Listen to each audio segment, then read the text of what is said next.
You're watching Open Agenda. Here's our host, Joe White. Welcome to Open Agenda. I'm your host, Joe White. In this episode, we're going to take a look back at the process that happened to have the liquor dispensary bill passed for Wicomico County. This bill actually ended the monopoly that the liquor dispensary systems had since Prohibition ended, and it's ushered in some new opportunities and also some new questions. In the studio with me today is Joe Venosa. Joe, thanks for coming out. Thanks for having me, Joe. So, Joe, I want to take a step back. I want to paint the picture of exactly what this bill is, and I'm hoping maybe you could explain what this bill has done. Sure.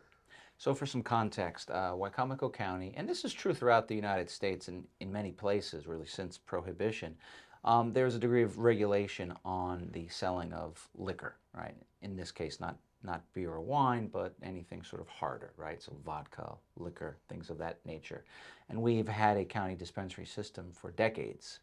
The reforms that were ushered in essentially did away with the monopoly of that, and now theoretically allows vendors and bar owners and restaurateurs to theoretically purchase from other sources. So let's get a couple things straight. The liquor dispensary system, Wicomico liquor dispensary system, still exists. It's just not the only source for liquor for bars and restaurants. Correct. Right? There are alternatives now. Now, in these last few years, the liquor dispensary, because of the monopoly, has been able to interject a large amount of revenue into the county coffers, right? Well, this is the other side of it, right? Is that the system, having an alcohol dispensary system fundamentally is a revenue stream for the county, meaning it gives us money at no cost. It's literally a pipeline for free money. Yeah. Now, in this episode, we're really not here to debate whether or not we should have the monopoly. What we're really here to talk about is the transparency of the process. The process is, I think, a lot of the concern lies. Well, later on in the episode, you actually have to listen to me again. And that's actually the question I asked. Did we get to the right answer for the wrong reason? Mm-hmm. And I'd like to spend the next few minutes actually answering that question. Okay. So really, this story goes back even before the current county executive. We've had other attempts to end the monopoly. Even in 2023, shortly after she was elected, Julie Giordano, as a campaign promise, and she did have a lot of donors who were in this field behind her, did make the first attempt to end the monopoly. That process has to go through Annapolis, and there's only 90 days, and it just didn't work out. Yeah. They didn't have all their ducks in a row. There were very few ducks then. Yeah, and not the first time that a bill is maybe taking an extra year, and sometimes that's actually a good thing. You can refine it. Because it didn't pass the first time, a task force was assembled, not by the county council and not by the executive, but actually by the Greater Salisbury Committee and the Salisbury Chamber of Commerce. Correct. I think this is one of the really scary parts. These meetings, although you could have attended, they weren't made public. They didn't keep minutes. Yeah. And you really, there wasn't any openness to those meetings. Yeah, I mean, I don't know if the word cabal is perhaps useful here, but when you're having a secretive group of people who, okay, they have a vested interest, that's fine, but to really not have public input on a massive public issue that has profound ramifications for our budget, quality of life, and you could even argue public safety in terms of, the ramifications of that decision. It speaks to a big concern about the lack of transparency. Well, we're going to roll to some video that has Mike Dunn of the Greater Salisbury Committee. He's the CEO of the Salisbury Chamber of Commerce, Bill Chambers, and our county executive, Julie Giordano. They're at the table in a work session with the county council in early January of 2024. This is just before this bill is going to go to Annapolis. They're going to obviously present the task force findings. They're going to admit that consensus really just to change one word from shall to may, and you're going to hear this come back up. It was reached in April 2023, but they continued to meet. They actually had 10 meetings. In this video, Joe Holloway actually becomes concerned because what's being presented to them is actually a legislative resolution, not a bill. So they're getting council approval over something that can still be changed and manipulated. Right. And we find out later it was. Indeed. Mike Dunn said, he explains how the committee was formed with the Greater Salisbury Committee and the Chamber of Commerce. And he says that this was their consensus, the group. Now we're going to find out later that there's It's not entirely truthful statement. Yeah, and Bill Chambers actually gets a little bit upset with Joe Holloway when he takes him to task, specifically about the transparency of the meetings, the lack of minutes, and really what does consensus mean. So let's watch this video. Everybody. Mr. President, good afternoon now. Mr. President, members of the council, Bill Chambers, President CEO, Salisbury Area Chamber of Commerce. To my left, Mike Dunn, President CEO of the Greater Salisbury Committee. You all know the county executive, Mr. Giordano. Thank you. We appreciate the work you gentlemen have been doing for this committee. I know it's been about a year, right? Yeah. Yeah. So we do appreciate that, and we'll certainly give you the floor and let you begin. Well, the purpose of the task force was to hopefully come to some consensus about allowing our license holders, restaurants, bars, and we have, I think, 3 separate licenses in the county, to have the choice to purchase spirits from Maryland licensed distributors. As you all know, right now, they have no choice. They must purchase all spirits from the dispensary. Whether the pricing is favorable or not, they have no choice. We are one of 2 jurisdictions left in the state of Maryland with this system.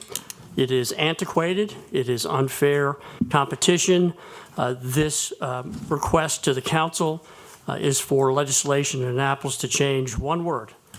Instead of our license holders being forced to purchase from one entity, they will have choice to purchase from licensed distributors across the state.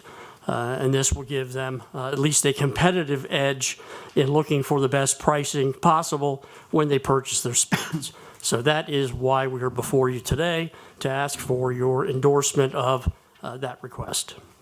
Bill, there was one other issue that I know came up, which was sort of, I think, initiated this whole process, and that was also, I believe that there was a concern about the dispensary selling wine as well, and whether we know whether that needs to be included in the state legislation, whether we go back to an MOU or something to that effect.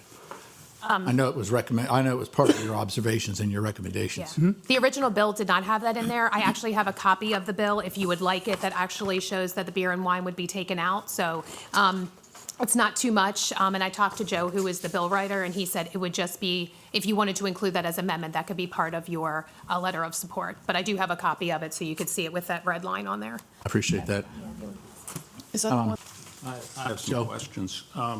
First off, this isn't a bill. This is a legislative request. So it's not a final bill.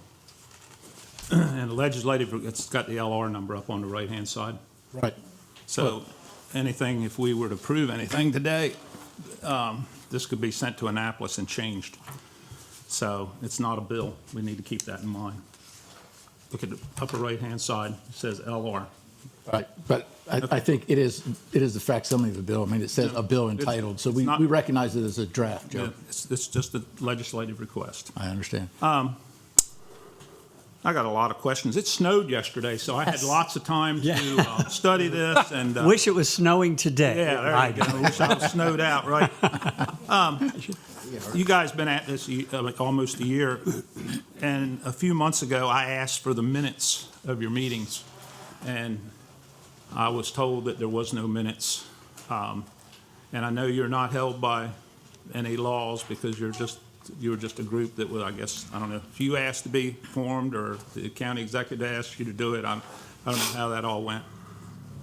But there were no minutes kept, and there were no, even for the people that would want to know what went on, or the people that were on the task force that weren't at some of the prior meetings or whatever.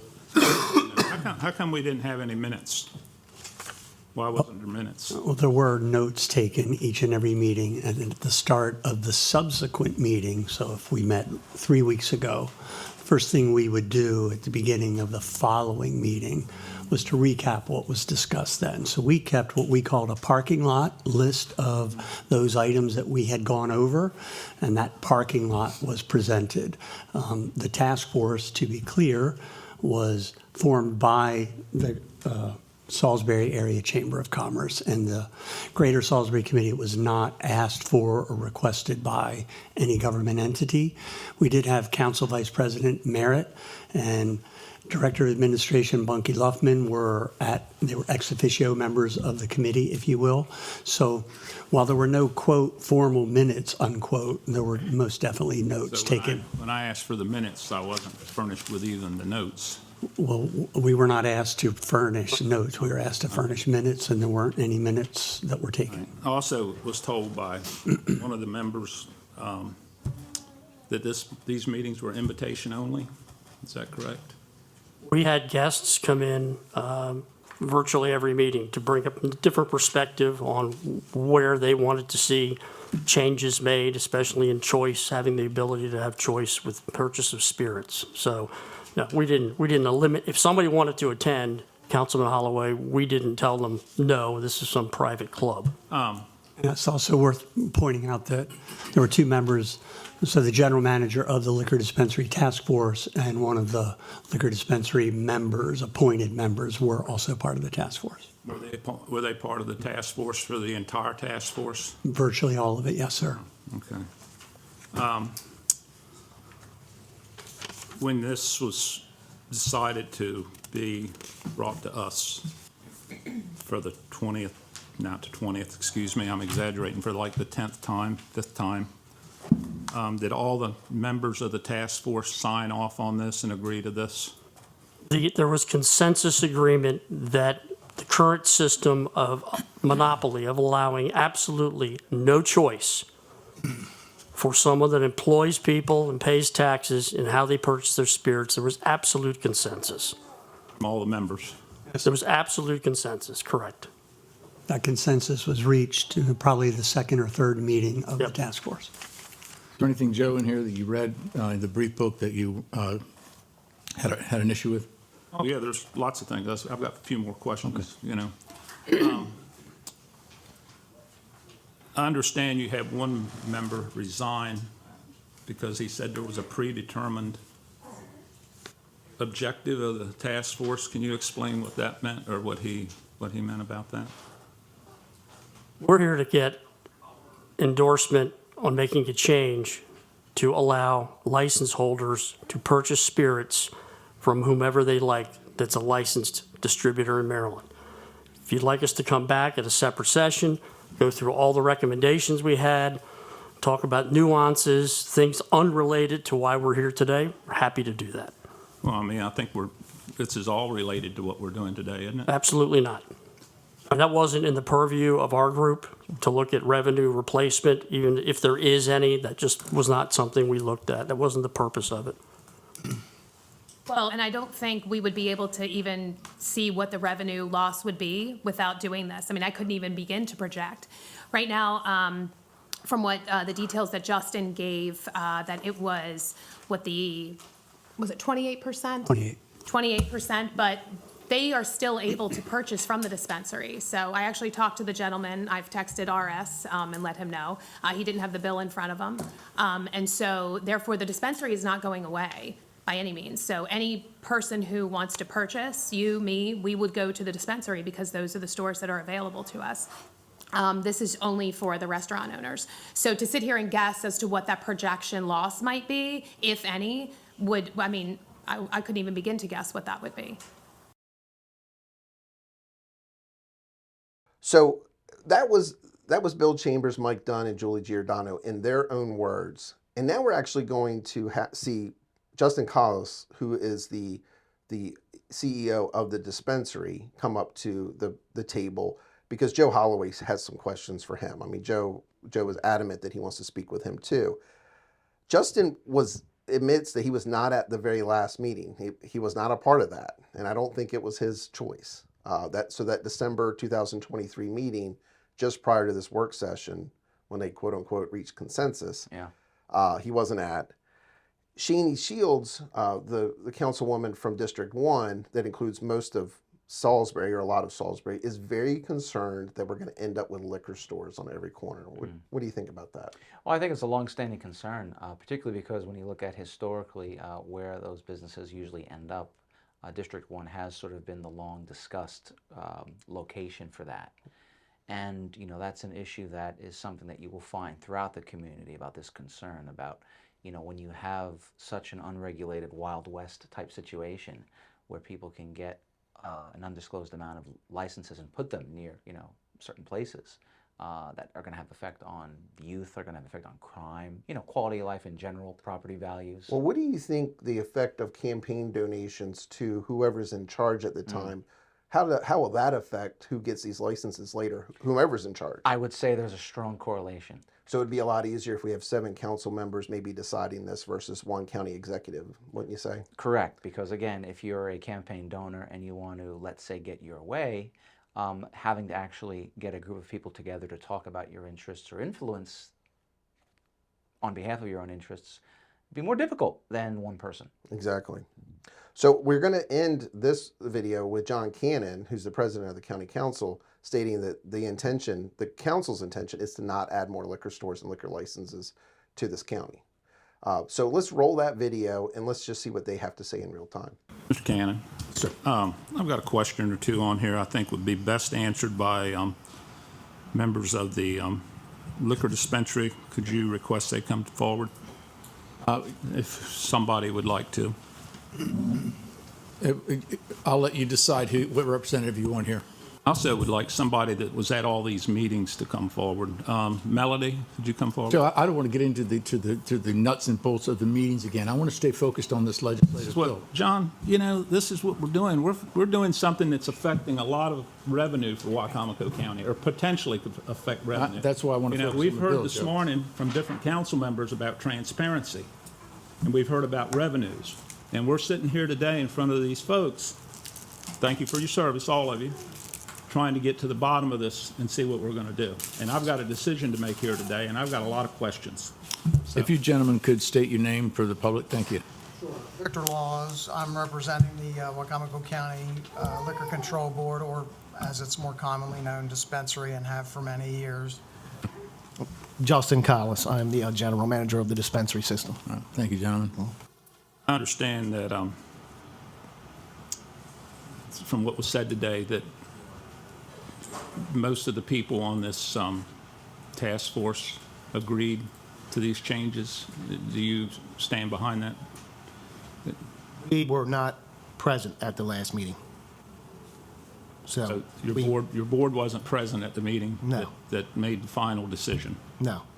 If I could just add again, for the third time, consensus on what were in front of you all today was met last April. Why did it take this long to get it to our table if you'd made up your mind in April? That's the item that we were focused on. If you read the report, you'll see there were a number of other recommendations that were born out of the work of the license holders, the members of the task force. This particular recommendation, which requires state legislation, received consensus from the group early on. The final report, which was agreed upon at the last meeting, included all of the other information contained in it if you've read it. Shani? I just want to say that I do agree. I'm business friendly. Don't get me wrong. I'm business friendly. I'm concerned about, the first thing I was concerned when I heard about this was I don't want liquor to be sold on the corner stores. We talk about alcoholism, and alcoholism is a disease. We talk about drug abuse, we have alcohol abuse. And this is a college town, and I want to make sure that there are, I know you can't monitor them all because they can send somebody in 21 and buy some alcohol. That's a reality. But I just want to make sure that the liquor stores that we do have, keep them. The restaurants that sell alcohol, keep them. But we don't want the corner stores. We don't want the corner stores selling, especially in the low-income neighborhoods. That is my main concern. Jenny, one of the earliest positions that we took was that there would not be additional dispensaries open, additional liquor stores, such as what many people were concerned about a liquor store on every corner. That was agreed upon that this would not increase the number of stores whatsoever. The number stayed 3 in the bill, so. Josh? They had meetings that nobody hardly knew anything about. How's it been out in the public? I'm not going to agree with you on that. If I Joe. may, on that point, Mr. Holloway, so the Salisbury Area Chamber of Commerce is a nonprofit business organization, as is the Greater Salisbury Committee. We are not a government entity. We're not a statutory agency. We're not a regulatory agency. We have task forces all the time. One of them later today on water and sewer. It's a Greater Salisbury Committee task force that's set up. So we're not required to have minutes, but that is a far cry from saying that we were just winging it. And I'm not saying you're saying we were winging it. I would like, one of the things we agreed to was to not close the liquor dispensary system, to avoid a liquor store on every corner. Check, that was put there. My name is Mike Vizard. I am a resident of Wacomico County, and my business Cheers is in Wacomico County as well. And the dispensary issue was brought back up again this evening. Currently, the current information on the state of the industry right now, as of January 1st, minimum wage has gone up to $15. That increase to my business could accumulate up to $25,000 this year. Our industry is down 8 to 12% since July when Maryland legalized cannabis. Hello, my name is Jason Arrington. I'm a resident of Wacomico County. I moved here and started my practice. I'm a physician 23 years ago. And when I first moved here, I'll be honest, when I saw that they still had a dispensary, I thought, oh, that's kind of odd, you know, sort of a throwback. But in the time that I've lived here, I've come to appreciate it for what it does. You know, I've trained, lived in multiple areas, including other areas of Maryland. And what you don't see in Wacomico County, you don't see a liquor store on every corner. And when you've been here for a while, you start to appreciate that. And that's why I understand, like, trying to do what you can to help the restaurant owners, but don't throw the baby out with the bathwater. I think looking for people, for someone who's lived other areas, you have a nice system here, and it works, you know. And I don't think that, even though I'm all for, you know, free enterprise, but there's certain things that aren't free enterprise. Like, you can't just open a pharmacy. You can't just practice medicine without a license. There are certain things that need oversight by government, and I think it helps the county and the community by keeping a tighter control. And so just for someone who's seen both, I appreciate and I think what you have here is a good system. As far as the liquor dispensary task force, I sat on that task force for 9 months representing the council. Director of Administration Luffman sat on the task force representing the executive office. We were ex officio non-voting members. We were there simply to observe the discussion and see where it went and how it went and what the thoughts were. And I can tell you, very early on, at literally the first meeting, it was determined that there was no support for any additional liquor licenses. We heard quite a bit of feedback about, I don't want a liquor store on every corner. We heard that. There he is. Hey, Josh. He went and put a tie on. That we heard quite a bit of that. So that was determined early on. To be clear, the legislative recommendation by the task force was simply a one-word change from shall to may, creating a hybrid system. And it was kind of implied there at the hearing in Annapolis that it was vetted openly, and that didn't happen, and that's a shame that didn't happen. The meetings apparently were by invitation. I guess you could have invited yourself. People didn't know they were going on, so they didn't go. From what I understand, I've been told that they amended the bill. They amended the bill before they put it out on the floor. They had anticipated that the council was going to remove the beer and wine sales. That's what they had anticipated was going to happen. I think it wasn't until the midnight hour where things changed, and at the meeting it was decided not to do that.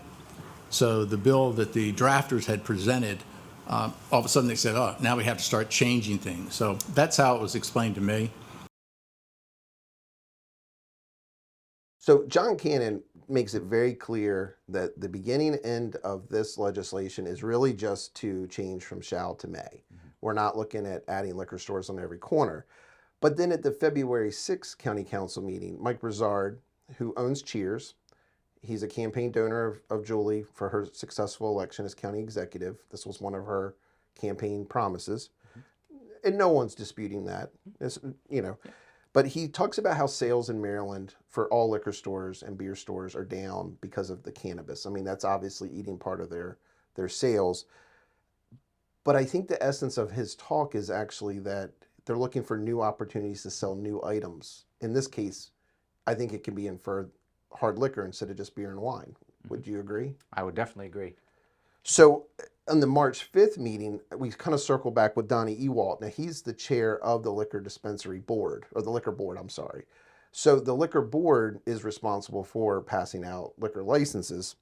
And Donnie, he was never at the work session back in January, but he talks about how those meetings, those task force meetings, were actually not open, and there's really very little record of what they discussed and how they discussed it.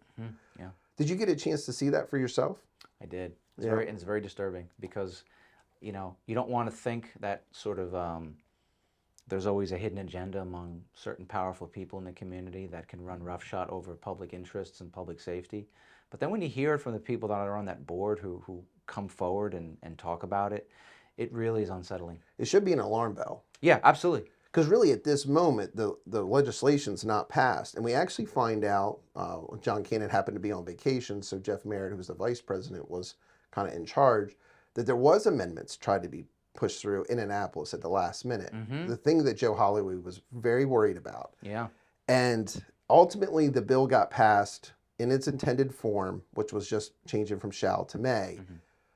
But on the April 16th council meeting, the legislative delegation, Mary Beth Carrozza, Chris Adams, Carl Anderton, amongst others, were in front of the county council.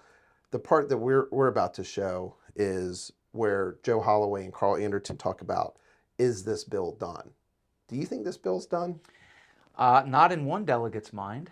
Yeah. And, you know, we know that there were several conversations, both before and after, from this certain delegate who stressed that their intention was to get more out of it, so to speak. Now we're talking about our former delegate, Carl Former Anderton. delegate, yeah. So let's roll that video. Let's just see how that exchange. Thank you. Delegate Anderton, you made the comment about the liquor bill. It's the dispensary bill, not the distillery bill. You said it's over and done with. Is it done with? Yeah. Won't be back next year? What? The dispensary bill. No, it's passed. It's going to the governor. I'm talking about, are you going to bring it back for the next session? Why would I have to if it's passed? Well, it didn't pass like they wanted it to pass. That'd be up to us. That's up to y'all. Pardon me? It's not. That's up to y'all. Do you want a bill next year? No, I'm not asking for a bill. Okay. I'm Well, just then there asking you if you're go. going to bring it back. You answered your own question, Okay. brother. So that was the April 6th meeting with the legislative delegation and our county council, where they're kind of exchanging notes, maybe, you know, talking about the successes and the misses. But really, I think what we find out is Joe Holloway and maybe some other council members are worried this is going to come back up. And we're about to find out that it is. Indeed.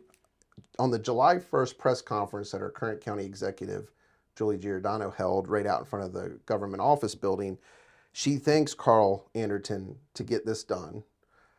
I think they both take a lot of credit for getting it done, even though neither one of them was on the task force. But Carl says something interesting. What does Carl say? Carl is pretty upfront about future intentions. I think I'm paraphrasing her, but he basically says, now that we've creaked the door open, we should walk all the way through it. Now, what do you think he means by that? Oh, a complete unregulated licensing for alcohol, or excuse me, for liquor stores throughout the county. Well, maybe even regulated, but it may be at the discretion of one person? Yeah. I guess you could call it regulation if it's one person's discretion with the demands of campaign contributors. But that's essentially what is not even implied. It's sort of stated right there. Well, I want to end this conversation really with 2 points. One, we want to hear from Monica Brooks, who is a county resident. She's also the president of the Wicomico County NAACP. They're actually very worried about liquor stores throughout the county popping up, especially in poorer neighborhoods. She's on the task force. She talks about the lack of transparency. So we're going to cut to her, and then we're going to come back and talk about one more thing. All right, let's see what Monica Brooks has to say. Welcome, everyone. Thank you for being here. I just want to say thank you to everyone for coming this afternoon, because this is a historic day in our county. The liquor dispensary systems were put into place after the end of Prohibition, and 91 years later, Wicomico County is now the lone county on the Eastern Shore that has not replaced its system with privatized stores. And what started out as a campaign promise is now a reality. When I was first sworn into office, we tried to spearhead the repeal of the liquor monopoly right away, but we soon realized what a task that would be. I want to thank the Greater Salisbury Committee and the Chamber of Commerce for recognizing that monumental task that lay ahead. They created a task force that included representation from many community stakeholders. Through months of collaboration, a white paper was presented to me and to our county council with recommendations as to how to potentially proceed. So I'm now going to turn it over to Delegate Anderton. It is truly amazing. I didn't think we'd get here. I hoped we'd get here. We had obstacles all along the way. That's on to the next step. Now that we cracked the door open, we just might as well walk on through. Exactly so right. Again, to the business community, our restaurateurs, the Greater Salisbury Committee, Mike Dunn, we were on the phone several times. I was like, brother, these people are making me crazy. But we got it done. Hello, thank you. My name is Joe White. I'm resident of Wicomico County. The question I want to ask is, if we get to the right answer with the wrong process, is that something to feel good about, or is it something that sometimes, we all maybe need a little bit of luck? One of the ways that I really feel we can stay out of making the right decision with the wrong process is with the utmost transparency. At this time, yesterday, July 1st, we actually moved to a hybrid system with the liquor dispensary. And through the press conferences yesterday and through the media, the whole story is actually not being told. And part of the problem there is we had one state delegate, Carl Anderton, and our current executive taking a lot of credit for hard work that was put in by a lot of folks. I'm not here to discuss my position on that legislation and that change. My concern is with the process. The task force that was assembled met 10 times to my understanding, and nobody on this side of the room was there. It's not very transparent. Well, as of yesterday, it looks like the county liquor monopoly has been broken. I find it interesting how the Liquor Board Task Force, which supposedly studied the issue, only held closed-door meetings, keeping anyone who didn't agree with them locked out. This lack of transparency is typical of how every county executive has acted since the office was created 18 years ago. The current executive is no different, except for the sheer volume of her dealings that have been obscured from the public eye. Nonetheless, Julie Giordano and State Delegate Carl Anderton took their victory lap at a press conference yesterday. I'm sure that the several large bar and restaurant owners who attended and who contributed generously to her campaign are grateful for her patronage. So now we must deal with the future consequences of the legislation. Over the past several years, the Wicomico County Liquor Dispensary has generated approximately $1 million annually for the county treasury. Good evening. Monica Brooks, Wicomico County resident and NAACP president. Thank you for your comments. I too watched that press conference, and I was on the task force as one of the people that was in a minority of certain opinions. But the county executive was not on that committee. Neither was Carl Anderton. They were not involved with that task force. But I would say that one of the things that I pushed hard for was that we do not get rid of the dispensary.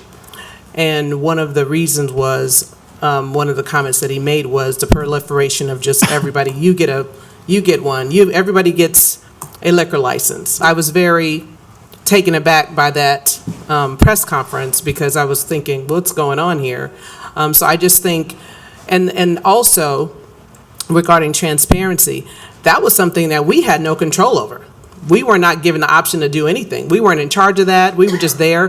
The recommendations that we made were just recommendations, and then the final decisions were made where the final decisions were made. All right, so Ms. Brooks actually talks about the lack of transparency on the task force. She even talks about how she raised her hand a couple times and said, I'm not sure if I agree with what we're doing. And then she talks about how she felt about, how they kept moving on, right? Mm-hmm. So the final thing is at the legislative breakfast that was held in September. Now this is the county executive holds a legislative breakfast. Again, the delegation's invited back. They're at the Civic Center. And she puts out her priorities for legislation for 2025. Correct. What's at the top of the list, Joe? Well, again, it's a continuation of what Delegate Anderton stated publicly on that July 1st press conference, basically to push forward with reforms regarding the licensing of liquor stores. Now, I find it remarkable that not only is that legislative priority list basically a campaign contributor's wish list, obviously, but when you think about all the current problems we face in Wicomico County, in terms of the underfunding of the schools, the massive shortage of qualified workers we have in many of our departments and divisions, what is at the top of the legislative priority list? Something that a campaign contributor. Something that a campaign contributor has asked for publicly and privately. So I think one thing that should be mentioned is we just really don't know completely, because of the lack of transparency, what role the Greater Salisbury Committee, the Salisbury Chamber of Commerce, and our county executive really play in deciding really what happens, even though none of those groups meet in open forum, have public debate, or have open legislative sessions. And our county council is not part of that. Correct, and 2 of those 3 individuals are not elected, to my knowledge, by the people. Yeah. Well, I think there's going to be more to this story. Obviously, the legislative session coming up for 2025 is going to really be a very vital one to whether or not this bill is able to advance. Hopefully, we get Question A passed and we can move back to a councilmatic form of government and have a much more open and transparent form of government for us. I'll drink to that. Thank you for watching this episode of Open Agenda. We'll be back next week with another episode. Have a great night. Oh, they're going to love this when it airs. Oh, they're going to love this when it airs.